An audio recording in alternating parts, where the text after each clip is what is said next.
Ahora sí, Sebastián, te escuchamos. Buenas tardes a todos. Primero que nada quiero agradecerle a las autoridades del foro por invitarme a charlar. En los últimos años estuve siempre sentado en las mesas donde están ustedes y es la primera vez que me toca estar acá arriba del estrado y la verdad que es un orgullo y bueno, estoy muy agradecido por los esfuerzos que hace el foro por promover la genética bovina. Bien, en mi rol de genetista voy a pararme un poco en lo que Aníbal estuvo comentando. Algunas diapositivas, bueno, la información va a estar repetida, la vamos a pasar más rápido. Y voy a hacer énfasis entonces en lo que sería la selección genética por este carácter de consumo residual. La primera vez que escuché yo hablar de RFI fue cuando me invitaron a una reunión que se hizo mismo en la facultad donde trabajo, donde había estado la intención de importar, como comentó recién Daniel, los comederos de la empresa canadiense GrowSafe para poder medir consumo individual, que era siempre un desafío grande. O sea, poder medir cuánto consume individualmente cada uno de los toros, por ejemplo, dentro de un encierre. Bueno, desde ese año hasta el año pasado hubieron muchos intentos, pero nunca se había logrado efectivamente, bueno, básicamente por los enormes costos que involucraba importar los comederos, efectivamente tener comederos instalados en nuestro país hasta que, bueno, y por eso el aplauso que le dimos recién, el equipo de Aníbal en Intanguil desarrolló este equipamiento y permitió por primera vez poder medir el consumo individual. Nosotros desde hacía muchos años trabajábamos con la gente del CREA Cabañas. La gente del CREA Cabañas fue los quienes empujaron realizar la prueba de performance que tradicionalmente realizaban para hacerla en Anguil y a sumarle a la lista de atributos que se medían también esto del consumo residual. Así que bueno, después de la primera experiencia muy exitosa, estamos, como decía Aníbal, en una segunda experiencia y ahora se están sumando también animales de las asociaciones de criadores. Así que bueno, muy entusiasmados. A mí el tema me moviliza mucho, fundamentalmente porque pienso que es una oportunidad muy grande que tenemos en nuestro país para hacer selección genética por un carácter que no lo podemos mirar en los animales como otros caracteres.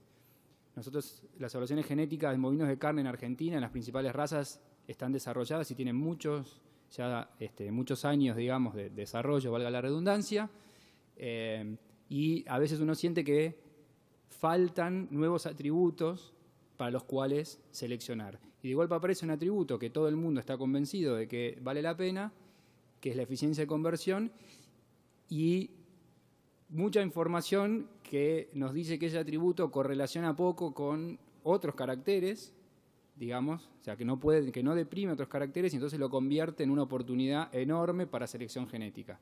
El problema que tiene es que su medición es costosa, entonces vamos a conversar un poco sobre eso. La hoja de ruta de este ratito que voy a charlar, entonces involucra primero una definición de lo que es el RFI y algunos datos bibliográficos sobre cuáles son las heredabilidades y las correlaciones genéticas que este carácter tiene con otros atributos de performance. Vamos a hablar un poco sobre algunas experiencias, de nuevo, de bibliografía, de selección por eficiencia. Y finalmente les voy a dar mi opinión sobre cómo creo yo que deberíamos progresar, digamos, a nivel país en mejorar genéticamente este carácter.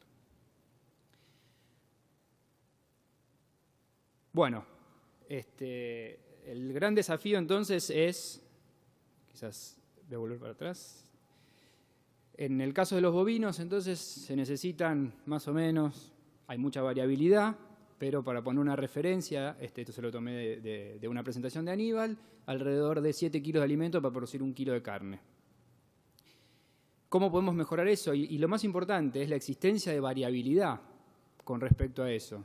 Bueno, lo que necesitábamos era básicamente el equipo que nos permita medir individualmente el consumo y después, básicamente, hacer las pruebas.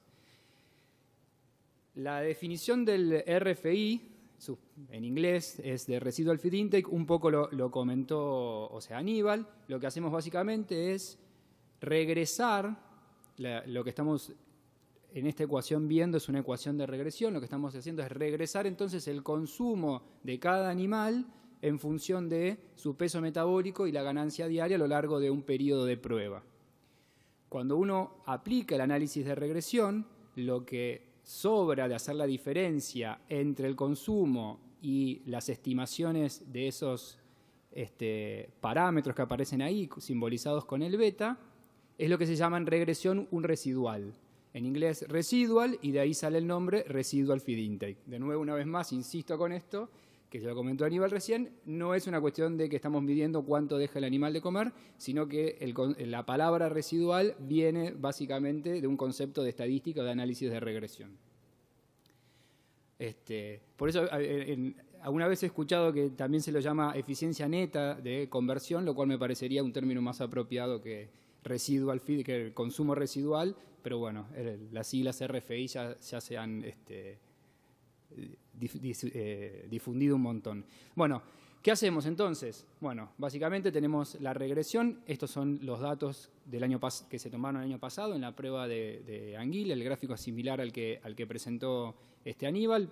Y básicamente aquellos animales que su consumo efectivo estuvo por encima del consumo esperado en función de su tamaño metabólico y de su ganancia diaria a lo largo de la prueba son animales de alto RFI. Aquellos que están por debajo son animales de bajo RFI. Esta tabla también la mostró recién Aníbal, simplemente la pongo para refrescar entonces la idea. Lo que tenemos entonces es que animales que han ganado o que tienen una diferencia en ganancia de alrededor del 4%, estos son datos, digamos, de nuevo, de la prueba, muestran diferencias mucho más grandes en lo que respecta al consumo. Los animales de menor RFI consumieron menos para alcanzar ese mismo crecimiento y también, por supuesto, una mejor eficiencia de conversión. Ahora, como genetista, la siguiente pregunta que se hace es, bueno, esto lo vimos empírica o fenotípicamente, como decimos, ¿es transmisible a la progenie? O sea, estos animales que tienen aparentemente, o sea, que fenotípicamente vemos que alcanzan el mismo crecimiento con un menor consumo, ¿van a transmitir esos atributos a la progenie? Bueno, los genetistas lo que hacemos entonces es estimamos las heredabilidades. Las heredabilidades es una medida de transmisibilidad de un carácter que se mueve en el rango de 0 a 1 o de 0 a 100. Entonces acá, por ejemplo, tenemos una tabla de heredabilidades para RFI tomadas de la literatura de 3 trabajos diferentes, donde ahí les pongo los detalles de la cantidad de animales que se utilizaron para hacer las estimaciones de heredabilidad, y vemos que las magnitudes o los valores de heredabilidad se han movido entre 0,39, 0,21, 0,52. Esto no es atípico. La heredabilidad es un parámetro que es propio de cada población, entonces no es infrecuente ver estimaciones diferentes de la heredabilidad para un mismo carácter porque son poblaciones diferentes. En este caso tenemos una población australiana, una población canadiense y una población americana. Lo que sí quizás rescatamos en general de muchas estimaciones de heredabilidad es el hecho de que efectivamente la heredabilidad del consumo residual es suficientemente alta como para ser interesante para explorar en un programa de mejoramiento genético. Otra de las cuestiones que desde el punto de vista de la genética nos interesa ver es, bueno, no solo la heredabilidad, sino también cómo correlaciona este carácter con otros caracteres. Acá les marco, para concentrarnos un poco, otros caracteres relacionados a la eficiencia, que son la ganancia diaria de peso, el peso metabólico, el consumo, el RFI, o sea, el consumo residual, y la eficiencia de conversión medida como una tasa de ganancia sobre alimento consumido.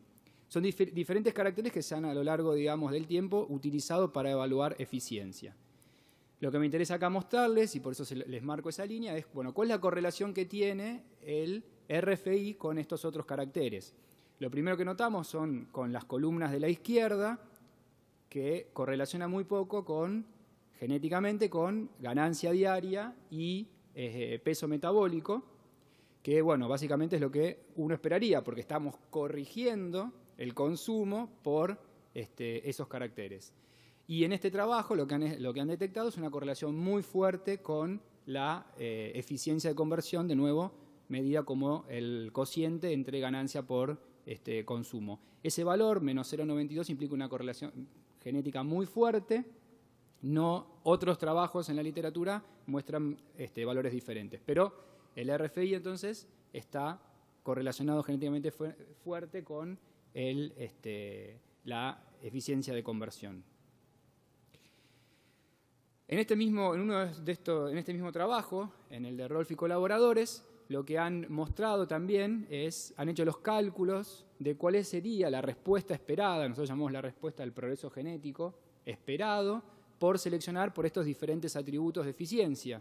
Entonces, en la tabla, por ejemplo, vemos que si seleccionamos para disminuir el consumo, la respuesta que obtendríamos estaría afectando muchísimo el consumo, o sea, podríamos reducir enormemente el consumo de materia seca, pero a costa de perder ganancia de peso. Esto es función simplemente de las correlaciones genéticas entre los caracteres. Si seleccionamos por ganancia, vamos a tener mayor consumo y, sí, por supuesto, vamos a mejorar las ganancias. El RFI lo que logra entonces es, seleccionando para animales más negativos, para RFI, lo que logramos es deprimir el consumo y sin afectar sustancialmente la ganancia. Eso es, digamos, el mensaje más grande que nosotros sacamos de trabajos de investigación como este que les estoy presentando. Hay otros trabajos ya más empíricos. Esto es un resumen, digamos, una revisión que presentan Arthur y Heard en la revista, digamos, los archivos de Zootecnia, una revista brasilera, donde resumen un montón de resultados que se obtuvieron en ensayos de selección por RFI. Es decir, seleccionando líneas divergentes por RFI, miraron cómo eso afecta la performance de muchos otros caracteres. Si ustedes dan un pantallazo general a la tabla, lo que pueden ver es que para la gran mayoría de los caracteres, el NS significa no significativo, es decir, seleccionar las líneas divergentes de animales que tienen mayor RFI contra los que tienen menor RFI parecen no afectar en gran medida un montón de caracteres. Sí, por supuesto, afectan los mismos caracteres que estuvimos conversando hace un ratito, los caracteres relacionados con eficiencia. Entonces, lo que vemos es que hay diferencias en el consumo, hay diferencias en la eficiencia de consumo. Algunos otros caracteres que también aparecieron, digamos, significativamente afectados por la selección por consumo están relacionados a la magritud, digamos, que es uno de las alarmas o de las banderas que algunos levantan contra la selección por RFI. O sea, las conclusiones generales, digamos, de esta recopilación dicen que básicamente seleccionar por RFI no tendría mayores consecuencias sobre un gran número de caracteres de productivos, crecimiento y de carcasa, aunque sí podría producir animales un poquito más magros. Bien, a partir de todo esto, nosotros con el doctor Cantet y el equipo de la facultad, y a través, digamos, de nuestra asociación, de nuestros convenios con los amigos del CREA Cabaña, empezamos a pensar, bueno, ¿cómo podemos hacer para poder aprovechar la prueba de performance y la medición de consumo residual para poder generar alguna especie de selección en función de eso? Entonces lo que hicimos con el doctor Cantet fue básicamente, utilizamos una metodología que está en la literatura sobre cálculo de beneficio económico de programas de selección y nos imaginamos que los amigos del grupo de CREA Cabaña trabajan cooperativamente para seleccionar animales evaluados a través de la prueba. Y bueno, es un ensayo nomás, lo tenemos también que... hace poquito tuvimos un feedback con respecto a estos números que presentamos y los vamos a mejorar, pero la idea que veíamos o la gran conclusión que sacamos es, imaginándonos un núcleo cooperativo donde uno puede evaluar alrededor de 150 toros por año con una sola estación de testaje, imaginamos que seleccionamos los mejores toritos de esa prueba, los seleccionamos fenotípicamente y después los utilizamos de vuelta en los rodeos. Y entonces, en función de eso, hacemos los cálculos de, bueno, cuál sería el progreso genético. Les ahorro un poco los detalles de los cálculos, pero bueno, asumimos una heredabilidad más o menos de 0,30 para el consumo y nos imaginamos, digamos, no es una imaginación, digamos, en el aire, sino consultada, que por cada novillo producido de los toros mejorados íbamos a lograr un beneficio, o sea, calculamos un beneficio de $17, que es función del alimento de menos que ese novillo va a tener que consumir en el feedlot. Haciendo estas cuentas, entonces, nuestro primer número grande que sacamos es que el beneficio por toro de este sistema cooperativo utilizando una prueba de performance, seleccionando fenotípicamente, era de alrededor de $32.000. Bueno, ahí no fue muy atractiva la cifra y la tendríamos que mejorar seguramente, pero yo solamente quiero transmitir esta idea. Sea esta la cifra correcta o no sea, o esté cerca de eso, esto es solamente por seleccionar fenotípicamente en una sola estación de testaje. Y yo creo que, y acá va mi opinión personal, que nosotros vamos a ver mejoras sustanciales que van a llegar a los productores en términos de selección genética cuando estas estaciones de testaje se multipliquen. No solo se multipliquen, sino que se multipliquen, digamos, racionalmente, en el sentido de que las diferentes pruebas de consumo estén unas con otras vinculadas a través de lo que nosotros en evaluación genética llamamos padres de referencia, por ejemplo. Es decir, en mi opinión, para poder ver crecer el tema de consumo residual, para poder tener sobre todo evaluación genética y para poder tener DEPs en los catálogos, para poder seleccionar por estos atributos, necesitamos que las asociaciones de criadores empujen, digamos, la instalación de nuevas estaciones de testaje, que empiecen con las pruebas de testaje y poder integrar todo eso en la genealogía de la raza para poder eventualmente liberar al mercado las evaluaciones genéticas o las DEPs de los caracteres para esos atributos. Yo creo que eso es lo que va a lograr realmente hacer una selección positiva, es decir, coordinación y trabajar en el contexto de una evaluación genética. Hay una cosa más. El consumo residual, a diferencia del peso al destete o del peso al nacimiento, es un carácter que es relativamente costoso de medir, las pruebas son costosas y sabemos que no van a haber instalaciones, digamos, en todos los establecimientos ganaderos. En los últimos años, por cierto, encontramos con una herramienta más en lo que hace la evaluación genética, y voy a detenerme un segundo que eso. La herramienta más es el uso de la genómica. Tradicionalmente, la evaluación genética se colecta información de performance de los individuos, esta información se centraliza y luego a partir de los cálculos se devuelven a los productores, a los criadores, las DEPs. ¿Qué contribuye a la DEP de un reproductor? Bueno, básicamente la información fenotípica propia del individuo, si fue medido para el carácter, de su ancestría y en el momento en el que deja descendencia, la información de su progenie. Estas son las tres fuentes de información que contribuyen a la DEP de un reproductor. Lo que tenemos en los últimos años es la aparición de la información de marcadores moleculares. ¿Qué son los marcadores moleculares? Bueno, necesitaríamos una charla para explicarlo con más detalle, pero es básicamente poder hacer una lectura del ADN de los animales en un montón de posiciones. El uso de los marcadores moleculares acoplados a los programas tradicionales de evaluación genética que ya se están llevando a cabo permiten llevar adelante lo que se llama la selección genómica. En la selección genómica, fundamentalmente, lo que hacemos es combinamos la información fenotípica y genealógica con información propia del ADN. Esta es una de las formas de hacer selección genómica, la que le estoy mostrando acá. Pasa que para explicarlo es la más intuitiva. Nosotros tenemos una población que llamamos de referencia de animales genotipificados y con información de performance, ya sea propia o a través de pruebas de progenie. Y luego tenemos la población de los candidatos a la selección, a los cuales con una muestra de ADN podíamos cruzarlos con la información producida en la población de referencia y liberar lo que hoy en día se llaman las DEPs enriquecidas por genómica, que entiendo que hay un bloque después para comentar un poquito más de esto al final de la jornada.